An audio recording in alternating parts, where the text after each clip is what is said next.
Neste momento, será exibido o vídeo institucional do Ministério da Igualdade Racial na voz de Emicida. 2023 é o ano em que se comemora um século da lei que viria a se tornar nossa Previdência Social. É simbólico falar sobre igualdade numa data tão especial. Afinal de contas, o que é a Previdência senão uma forma de amparo a quem contribuiu e fez com que esse país se tornasse grande? Infelizmente, ao longo de nossa história, muitos que contribuíram não receberam reconhecimento, remuneração e, na maioria dos casos, nem sequer direitos. Somos o último país das Américas a abolir a escravidão. Essa chaga que marca nosso passado e mantém sangrando algumas cicatrizes até hoje precisa do empenho do Estado e da sociedade brasileira para poder afirmar que, de fato, superou suas tragédias. O país que oferece um Pelé ao mundo, um Pixinguinha, uma Lélia Gonzalez, uma Sueli Carneiro não pode ceifar a vida de um jovem negro a cada 23 minutos. Um país que tem Davi Copenaua, Chai Sueli, Ailton Krenak não pode assistir o extermínio dos seus povos originários de braços cruzados. Ser indiferente a essas tragédias é jogar nossas melhores esperanças de um penhasco. Por isso, lutamos por igualdade racial ainda hoje, pois todos que se têm trazem em suas peles as cores escuras, perseguidas e invisibilizadas que deram a esse lugar chamado Brasil o direito de superar a colonização, essa empresa de desumanidade em escala industrial e, enfim, poder tornar-se um país. Bem-vindos ao Ministério da Igualdade Racial.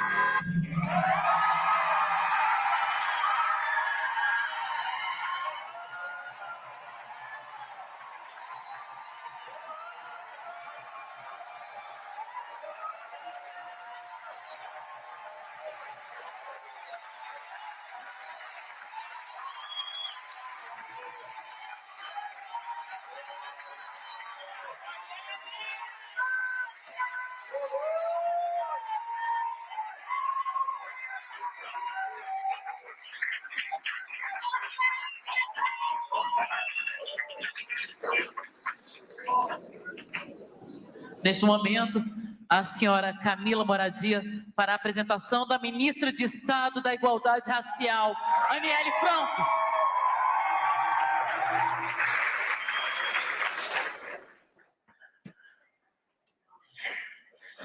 Boa tarde a todos, todas e todes.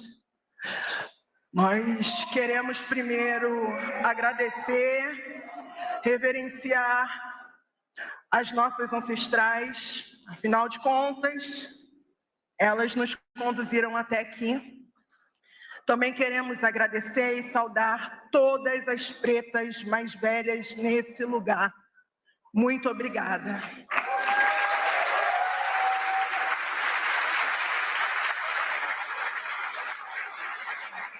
A minha geração, que é a geração da Anne, a todas as jovens e a todas as meninas, sigamos na linha de frente.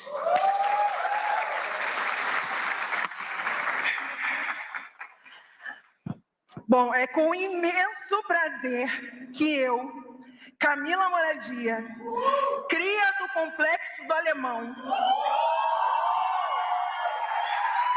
apresento a vocês Aniele Franco, cria da Favela da Maré, Complexo da Maré.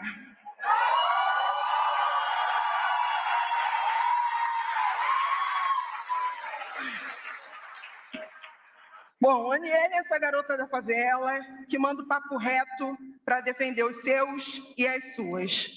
Atendendo a um chamado doloroso do destino, Aniele não pensou duas vezes quando precisou proteger sua família da tempestade que começou no dia 14 de março de 2018. Não teve dúvida, porque assim é a vida na favela. Assim a vida na favela forma muita gente. Comprometida com todas as lutas e todas as pessoas que cruzaram seu caminho. Sua formação não parou por aí. Seu extenso currículo acadêmico é importante. A jovem, curiosa desde cedo, quis voar de casa com sede de informação e conhecimento. Dos becos do Rio de Janeiro, alcançou as vielas e avenidas do mundo. Taurina convicta, olhou para o mundo sem nunca deixar de olhar para sua casa. Sua ancestralidade, suas raízes firmes foram as que permitiram resistir a esses tempos de ventania. Mãe de 2 meninas, Maria e Eloá, filha de Dona Marinete, mulher negra, nordestina,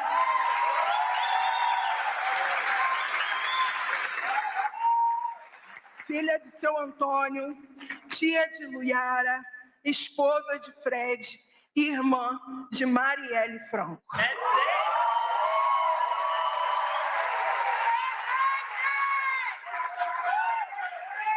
Bom, uma casa cheia de força, cuidado e energia.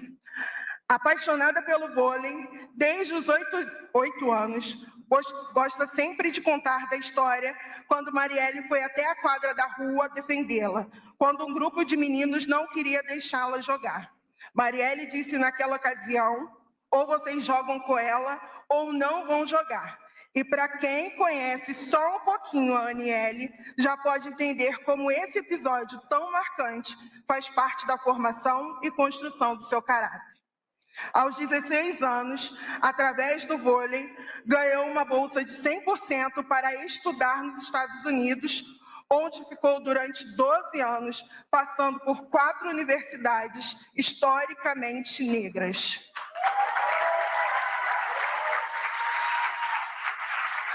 Ali, teve contato com as referências que fortaleceram seu caminho e se conectaram com a formação de base que teve em casa. Formada em jornalismo e inglês pela Universidade da Carolina do Norte e licenciada em inglês e literatura pela Universidade do Estado do Rio de Janeiro, na qual ingressou através das políticas de cota. Aniele, sem dúvida, será uma defensora ferrenha das políticas afirmativas. Defendeu seu mestrado em Relações Étnico-Raciais pelo Cefet Rio de Janeiro e hoje é doutoranda na Universidade Federal do Rio de Janeiro, cursando Linguística Aplicada. Mais do que preparada, Aniele está empossada para avançar de forma histórica na defesa dos nossos direitos. Com toda a emoção e com enorme prazer, com vocês, a ministra da Igualdade Racial do Brasil, Aniele Franco!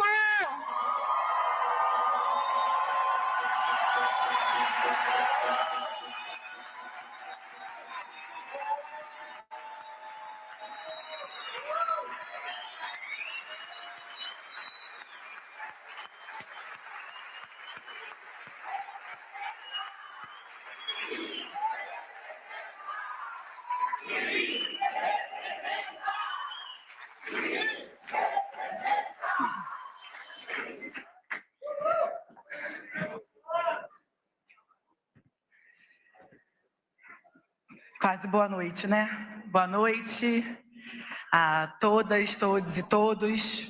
Quero honrosamente saudar essa mesa linda, potente, todas as nossas convidadas que aceitaram estar aqui conosco, saudar nosso presidente, sua esposa, a quem eu me refiro carinhosamente como musa inspiradora, Janja, minha eterna presidenta, Dilma, muito obrigada por sua presença. Eu vou começar no discurso, porque como professora, eu gosto de falar muito. Então, eu vou ler antes que meus amigos, meus familiares, né, se sintam aqui mais tempo do que deveriam. E também a vice-presidente Alckmin. Saudar o senhor, muito obrigada.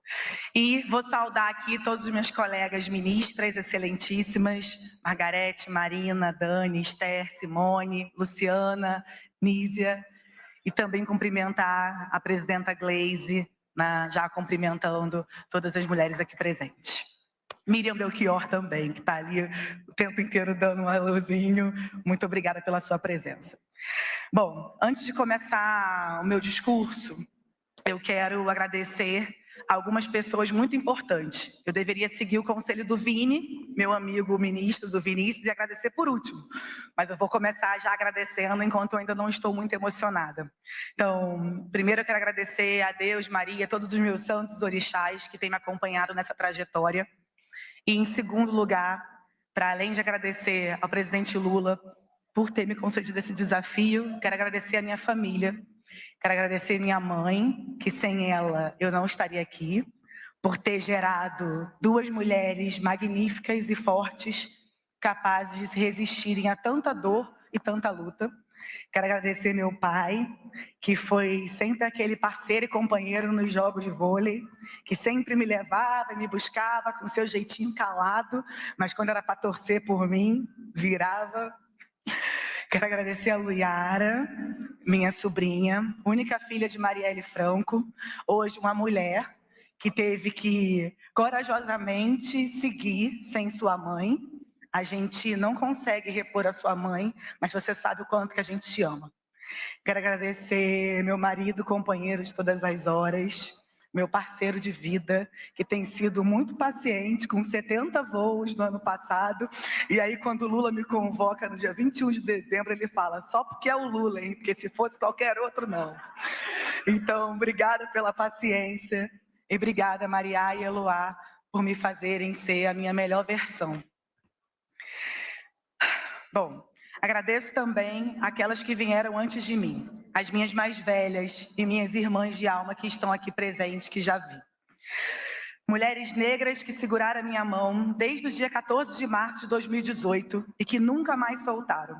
Em especial, eu quero mandar um super beijo, um abraço para Lúcia Xavier, Jurema Werneck, a quem eu me refiro como mainha.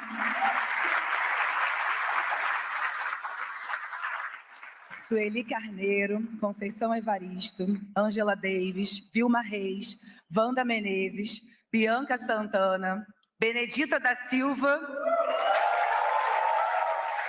Nilce Iraci, Pamela Passos, Fátima Lima, Janaína Cardoso, Marcele Decotê, Flávia Oliveira, Raquel Barros, Gláucia Marinho, Regina Adame e tantas outras que permanecem e permanecerão comigo. Agradeço também e saúdo a minha amiga Thalíria Petroni e todas as pessoas, em especial mulheres negras, que se disponibilizaram a seguir na linha de frente da política institucional, mesmo depois de tanta dor. Aproveitar e mandar um beijo na Thalíria e no Heitor, que nasceu agora no último dia 9 de janeiro. Agradeço também ao Padre GG e à Mãe Leira, que na multidão não consigo ver, mas agradeço por estarem cuidando de mim da maneira melhor e me guiando espiritualmente. Agradeço a toda a equipe do Instituto Marielle Franco, que sem elas nada teria sido possível nesses últimos 4 anos, que foram fundamentais nos ajudando a realizar essa travessia do luto à luta. Vocês são bravos demais. Muito obrigada por tudo. Além das parceiras e parceiros que nos ajudaram a plantar semente, a quem cumprimento aqui, referenciando o querido Pedro, que eu vi que ele estava, mas não sei onde ele está agora. Pedro, Átila, Marcelo, André, Henrique, Carol Prone, Carol Lourenço, meu professor, que eu dei pouco trabalho, Marcelo Freixo. Agradeço em especial ao GT de Transição pelo precioso trabalho realizado em tão curto tempo e que nos servirá de horizonte para orientar as nossas pautas e ações dos próximos anos. Agradeço também a equipe com quem tenho trabalhado incessantemente, desde antes da posse, para construir o Ministério da Igualdade Racial, que a população brasileira merece. É uma honra e uma responsabilidade muito grande suceder nomes como Matilde Ribeiro, Marte Vichagas, Edson Santos, Eloy Ferreira Araújo, Luísa Bairros e Nilma Lino Gomes. Pessoas essas a quem eu dirijo o meu mais sincero respeito e admiração. Quero aproveitar também esse momento para apresentar a vocês algumas pessoas muito especiais. E em nome de todas elas, eu convido você, Roberta, a se levantar.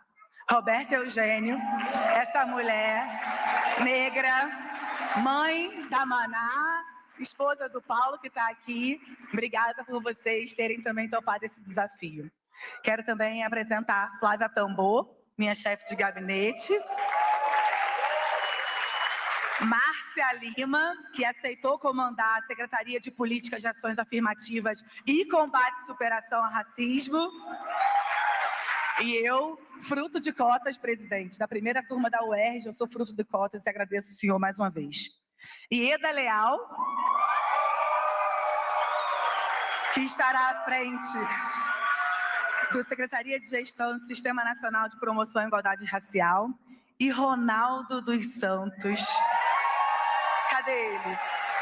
Quilombola, representando aqui o nosso secretário de Políticas para Quilombolas, povos e comunidades tradicionais de matriz africana, povos de terreiro e ciganos. A vocês dirijo o meu mais profundo agradecimento por aceitarem esse desafio de reconstruirmos e avançarmos com as políticas de igualdade racial nesse país. Por fim, mas não menos importante, quero agradecer as pessoas que aceitaram o nosso convite para estar aqui conosco no palco dessa cerimônia de posse, que representam um Brasil que queremos construir com o protagonismo de mulheres, mulheres negras, quilombolas, povos de matriz africana, ciganos, juventudes, faveladas, indígenas, periféricas e povos de comunidades tradicionais.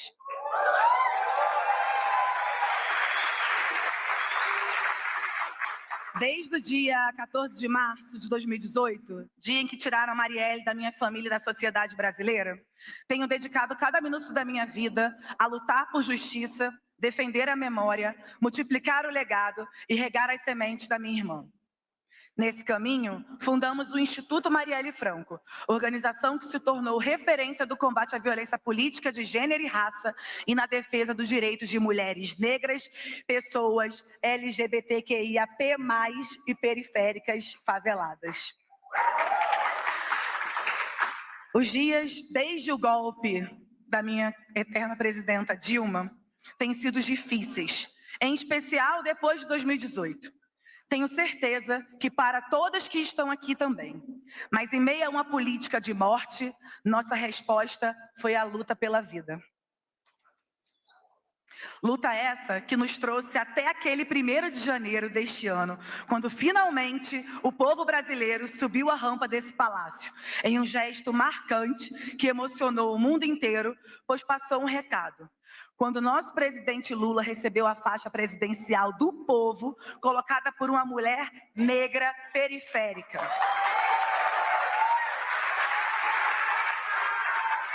Mostrou que o caminho para o Brasil do futuro será liderado por aqueles e aquelas que há séculos resistem ao projeto violento que fundou esse país. A cerimônia de hoje guarda um simbolismo muito especial. Depois dos atentados sofridos por essa casa e pelo povo brasileiro no último domingo, pisamos aqui com sinal de resistência a toda e qualquer tentativa de atacar as instituições e a nossa democracia. O fascismo, assim como o racismo, é um mal a ser combatido em nossa sociedade.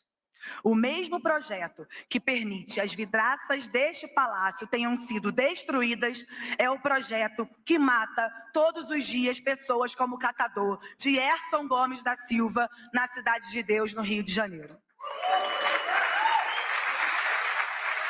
Combater o racismo e o fascismo parte também da luta por justiça, reparação e por democracia.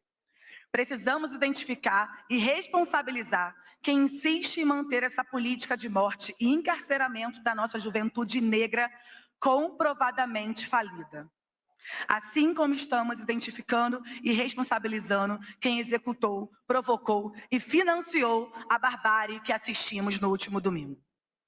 Precisamos, enquanto sociedade, ter uma conversa franca e honesta que países no mundo inteiro já estão fazendo. Encarar a realidade de que essa política da guerra nas favelas e periferias nunca funcionou. Pelo contrário, apenas segue dilacerando famílias e alimentando um ciclo de violência sem fim.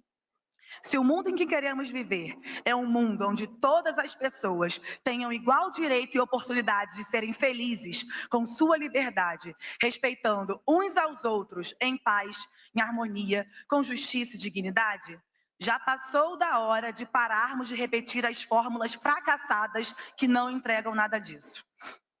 E neste ano de 2023, que estamos celebrando 20 anos do primeiro governo Lula, que criou em 2003 a primeira Secretaria Especial de Políticas de Promoção da Igualdade Racial no Brasil, daremos um passo à frente na institucionalização da luta política antirracista com esse ministério, trazendo o racismo para o debate público e institucional de um modo até então não vivenciado pela política brasileira, uma conquista fruto das mobilizações sociais incessantes que antecederam e culminaram nesse momento.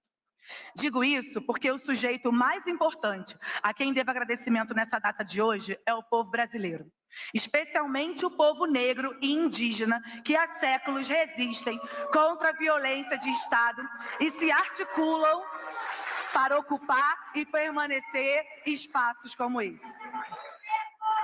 Hoje, nós possuímos um Ministério da Igualdade Racial no Brasil e gostaria de firmar um compromisso com cada um de vocês, afirmando que a tarefa que me foi confiada de ocupar o cargo de ministra será exercida com transparência, seriedade, técnica, combatividade, cuidado, respeito à trajetória e conquista dos movimentos negros sociais e muita escuta. As portas do Ministério da Igualdade Racial estão abertas para que possamos dialogar e construir juntas. Digo essas palavras pensando também nos excelentíssimos ministros e ministras com quem compartilho o desafio da união e reconstrução. E, para nós, não seria possível falar em reconstrução sem que pensemos na nossa memória e naqueles que nos antecederam, na restauração das conquistas que foram ameaçadas pelos retrocessos dos últimos anos e na reparação, sobretudo, daquilo que ainda não conseguimos olhar com a devida atenção e cuidado. Após quase 400 anos de escravidão negra e 133 anos de uma abolição que nunca foi concluída, a população brasileira ainda enfrenta múltiplas faces do racismo que gera condições desiguais de vida e de morte para pessoas negras e não negras no país. Isso não pode ser esquecido e nem colocado de lado. É lamentável e inadmissível que, diante de um dos marcos sociais mais cruéis da nossa história, se não o mais cruel, a escravização de pessoas negras trazidas do continente africano, mediante torturas, estupros, assassinatos e uma série de outras violências, ainda existam pessoas que questionem a importância de um ministério como o Ministério da Igualdade Racial.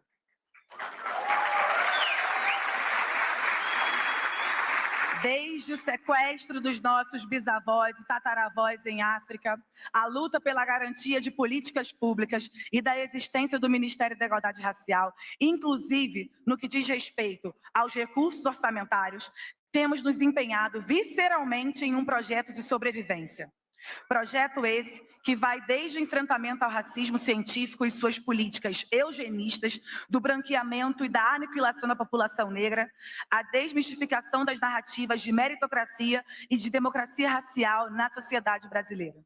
A desigualdade econômica, a fome, a falta e a precarização de emprego, o desmonte de políticas de ações afirmativas, a insuficiência de políticas sociais, o colapso do sistema de saúde, o racismo religioso e ambiental, a violência estatal e o encarceramento são alguns dos exemplos que podemos citar para ilustrar múltiplas dimensões do genocídio da população negra.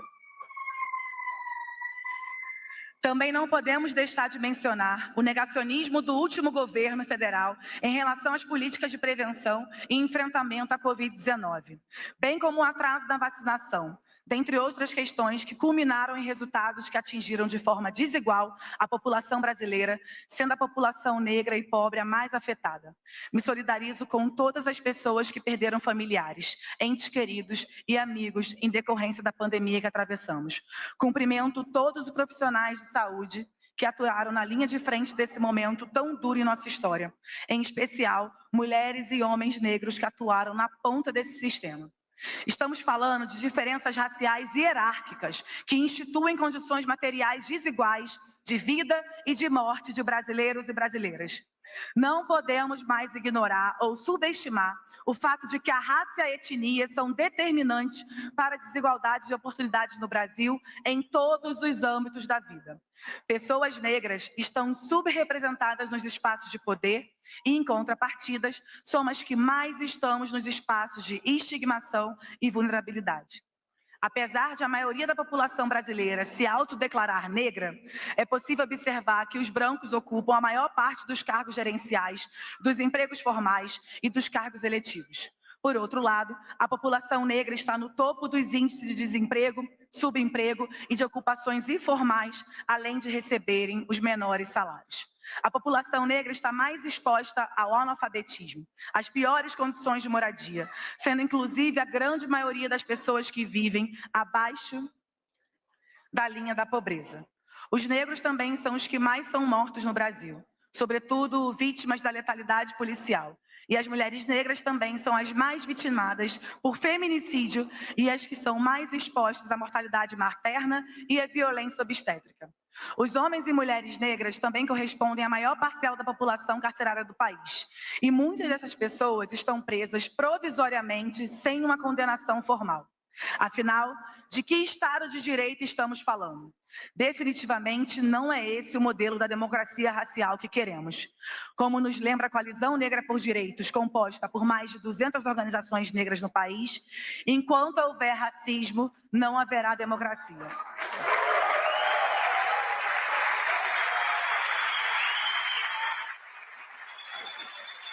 Reitero o que foi dito no pronunciamento de posse do nosso presidente Lula. O Brasil do futuro precisa responder às dívidas do passado. E é por isso que, em um governo de reconstrução, nós gostaríamos também de falar com os não negros. O enfrentamento ao racismo e a promoção da igualdade racial é um dever de todos nós. A população brasileira não pode ser onerada com o custo das violações das quais é vítima. Esperamos poder contar com vocês nessa tarefa de reconstrução em prol de respeito, cidadania, dignidade e igualdade de oportunidades. E me dirijo agora especialmente aos demais ministros e ministras, cujas pastas não poderiam funcionar sem um recorte pontual e transversal sobre o racismo e a racialidade no Brasil. E também, por isso, o Ministério da Igualdade Racial se coloca à disposição para reconstruir esse novo Brasil coletivamente. O compromisso com a igualdade racial do Brasil não pode ser o compromisso apenas desse ministério.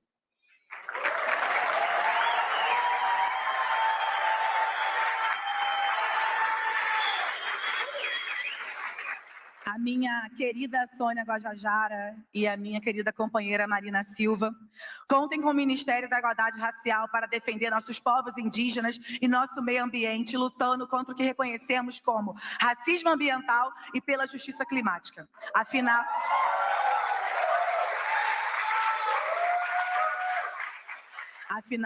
somos nós que sofremos com as enchentes, deslizamentos e doenças produzidas pelas mudanças do clima. As queridas ministras Simone, Esther e o querido ministro professor Haddad contem com o Ministério da Igualdade Racial para materializarmos a promessa que o presidente Lula tanto repetiu ao longo da sua campanha: colocar os pobres no orçamento. Sabemos qual a cor da população mais pobre desse país e trabalharemos incansavelmente para dar dignidade através de políticas públicas ao nosso país. Vou incluir também o ministro Rui, quando eu for pedir, o senhor já sabe. As queridas ministras Nízia, Margarete, Ana Moser, Luciana e o ministro Camilo Santana contem com o Ministério da Igualdade Racial para pensarmos políticas de educação, saúde, cultura e esporte, ciência, tecnologia e inovação, que serão essenciais para construir e garantir o direito e o futuro à vida digna na população negra brasileira. A educação e o esporte salvaram a minha vida quando eu saio da maré. Então, contem comigo.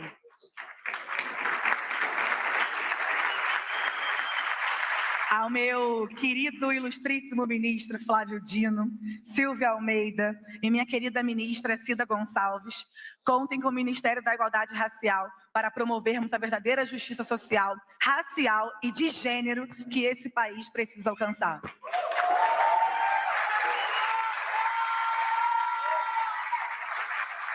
A todos os meus demais colegas ministros, e aqui eu quero saudar Messias e Vini, a quem agora eu já consigo me referir como Messias e Vini, Cosme e Damião, os meus dois parceiros.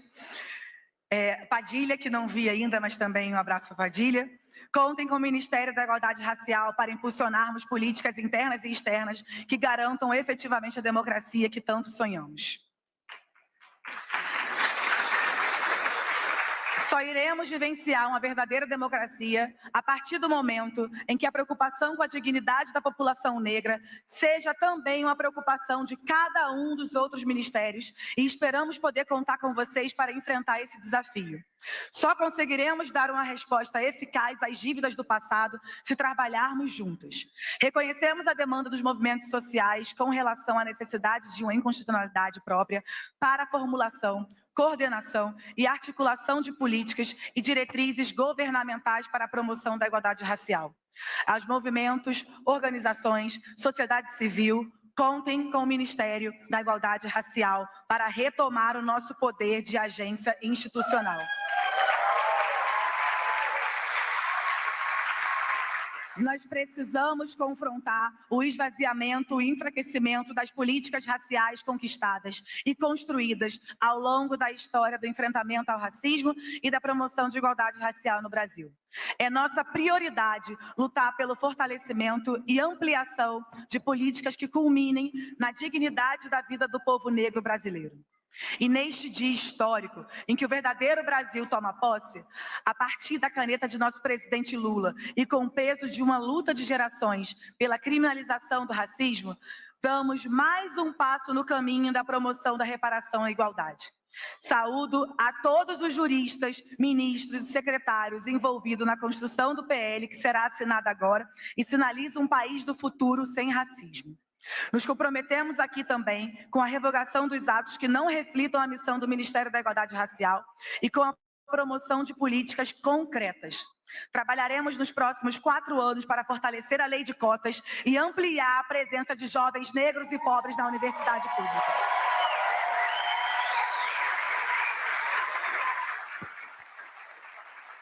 Buscaremos aumentar a visibilidade e presença de servidores negros e negras em cargos de tomada de decisão da administração pública. Relançaremos, junto a ministérios parceiros, o Plano Juventude Negra Viva, que promoverá ações que visem a redução da letalidade contra a juventude negra brasileira e ampliação de oportunidades para jovens do nosso país. Chega do genocídio da população negra e jovem nesse país.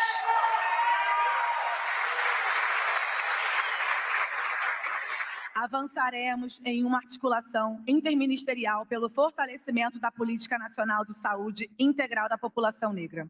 Retomaremos programas que propaguem direitos para comunidades quilombolas e ciganas, incidindo para a regularização fundiária, a infraestrutura, inclusão produtiva e desenvolvimento local social com direitos e cidadanias para estes povos.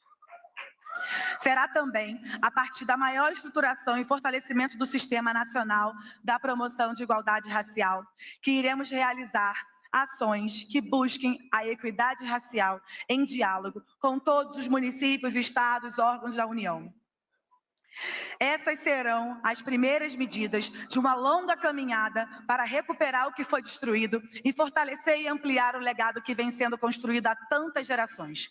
É preciso reconhecer que este país foi sedimentado sob hierarquias raciais, consequências do colonialismo escravocrata, das políticas eugenistas e das narrativas pautadas na desigualdade racial. Aqui se desenvolveu o racismo à brasileira, negando a nossa história e falseando uma memória em prol da farsa da democracia racial. O racismo merece um direito de resposta eficaz.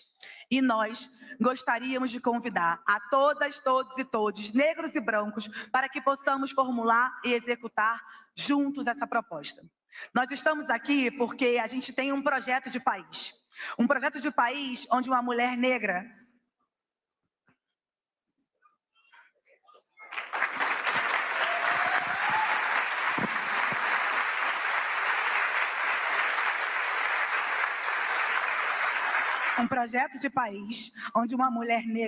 possa acessar e permanecer em diferentes espaços de tomada de decisão, sem ter a sua vida ceifada com 5 tiros na cabeça.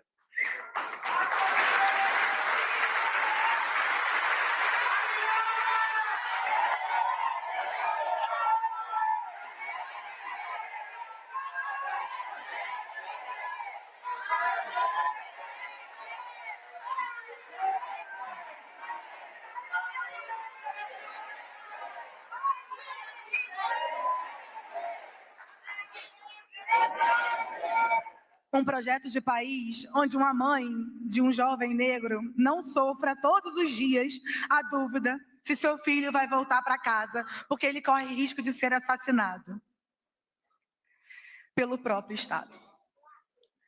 Um projeto de país em que negros, brancos, indígenas, populações tradicionais e todas as pessoas, independente de sua raça, cor, etnia, gênero, sexualidade, tenham seus direitos constitucionais garantidos e sejam tratados com dignidade e igualdade de oportunidades.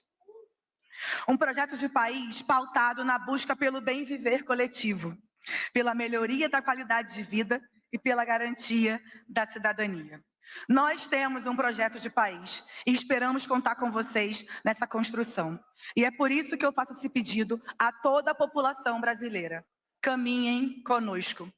Caminhem conosco nessa estrada por onde nossos antepassados caminharam e por onde nossos filhos e filhas caminharão.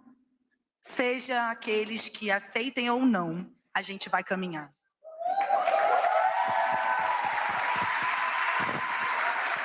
Caminhem conosco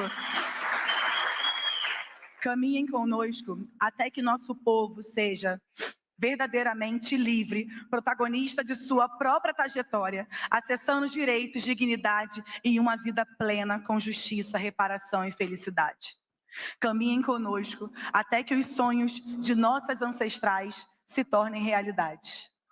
Caminhem conosco até o dia que a gente não precise chorar por vermos tantas mulheres corajosamente colocarem seus corpos à disposição da política que insiste em dizer que não é pra gente, mas que a gente vai tomar esse lugar. Eu gostaria de já caminhar para o encerramento e encerrar esse pronunciamento com um poema que é muito especial para mim, que me toca demais. Vozes Mulheres, de Conceição Evaristo. A voz de minha bisavó ecoou criança nos porões do navio. Ecoou lamentos de uma infância perdida. A voz de minha avó ecoou obediência aos brancos donos de tudo. A voz de minha mãe ecoou baixinho, revolta. No fundo das cozinhas alheias, debaixo das trouxas, roupagens sujas dos brancos pelo caminho empoeirado, rumo à favela. A voz, a minha voz, ainda ecoa versos perplexos com rimas de sangue e fome. A voz de minha filha recolhe todas as nossas vozes, recolhe em si as vozes mudas, caladas, engasgadas nas gargantas. A voz de minha filha recolhe em si a fala e o ato. O ontem, o hoje, o agora, na voz de minha filha, se fará ouvir a ressonância, o eco da vida, liberdade.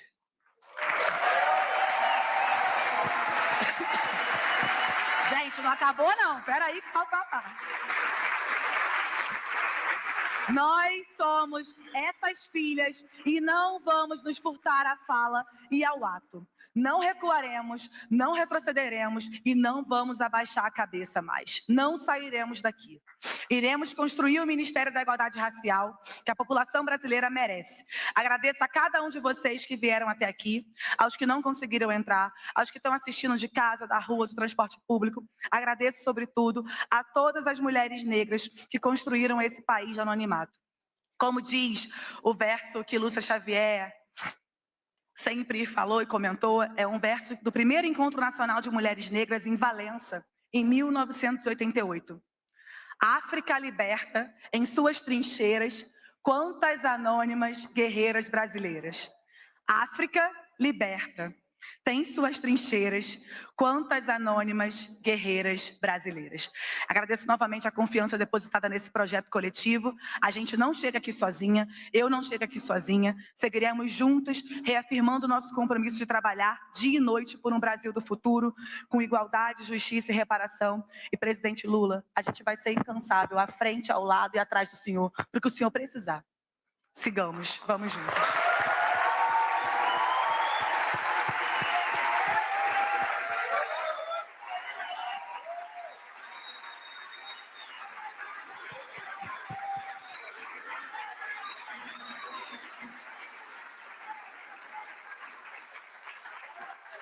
Neste momento, convidamos Marina Iris para apresentar o samba enredo da Escola de Samba Estação Primeira de Mangueira, do Carnaval de 2019, Histórias para Ninar Gente Grande.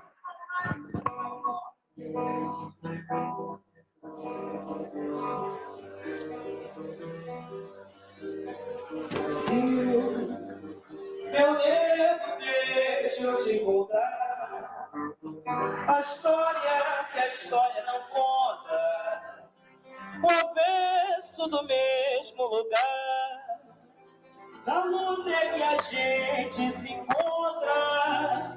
Brasil, meu nego, a mangueira chegou, com versos que o livro apagou. Desde 1500 tem mais invasão do que descobrimento. Tem sangue retido, pisado atrás do herói, emoldurado. Mulheres, tamanhos, mulatos. Eu quero país que não tá no retrato. Brasil, o seu nome é Tantara e a sua cara é de Cariri. Não veio do céu, nem das mãos de Isabel. A liberdade é um dragão no mar de Aracati. Salve os caboclos de julho, quem foi de aço nos anos de chumbo. Brasil, chegou a vez de ouvir as Marias, Marielles, Malês, Mangueira, Mangueira, tira a poeira dos porões ou abre alas pros seus heróis de barracões, dos Brasis que se faz um país de lecis, jamelões. Só verde rosas, multidões, Mangueira, tira a poeira dos porões ou abre alas pros seus heróis de barracões, dos Brasis que se faz um país de lecis, jamelões. Brasil, meu nego, deixa eu te contar a história que a história não conta. No mesmo lugar, na luta é que a gente se encontra. Brasil, meu amigo, a guerra chegou, com versos que o livro apagou. Desde 1500 tem mais invasão do que descobrimento. Tem sangue retido, pisado atrás do herói. Mulheres, tamanhos, mulatos. Eu quero país que não tá no mercado. Brasil, o teu nome é Tantara e a tua cara é de Cariri. Não veio do céu das mãos de Isabel. A liberdade é um dragão no mar de Aracati. Salve os caboclos de julho, quem foi de aço nos anos de chumbo. Vamos cantar junto. Brasil, chegou a vez de ouvir as Marias, Marielles, Malês,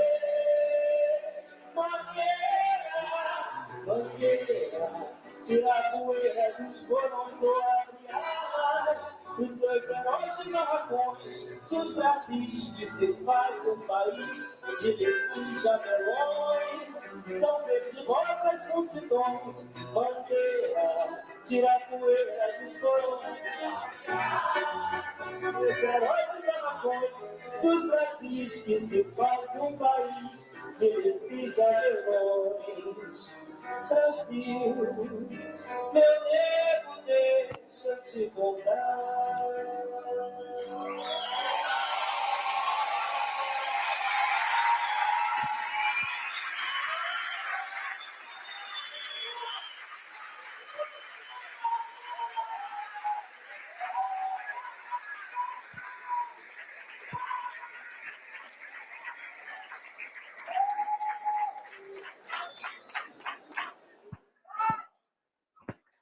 Cerimônia de sanção do projeto de lei que altera a Lei número 7.716, de 1989, e o Código Penal de 1940, para tipificar como crime de racismo a injúria racial.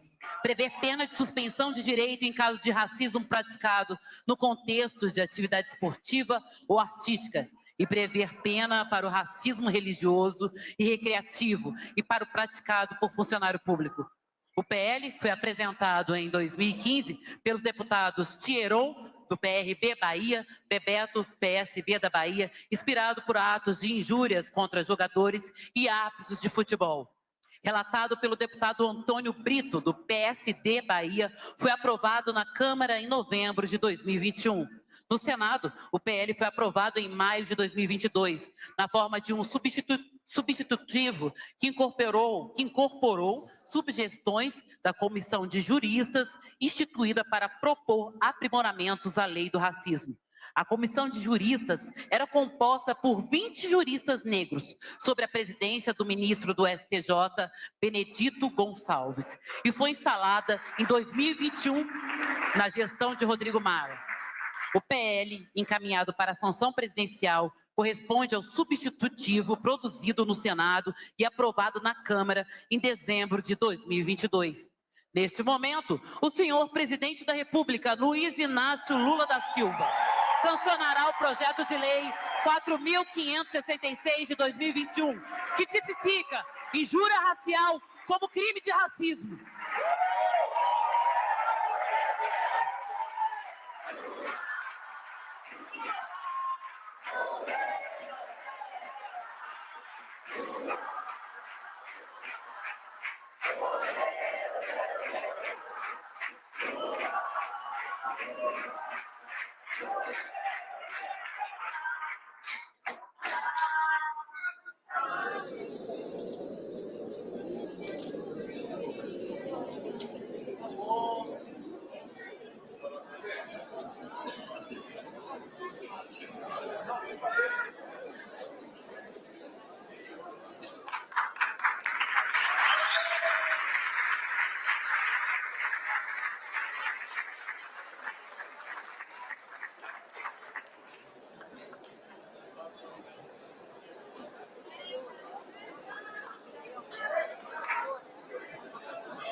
Está encerrada essa cerimônia. Pedimos a todos, todas e todes que aguardem a saída do senhor presidente da República, Luiz Inácio Lula da Silva, e da senhora Janja Lula da Silva.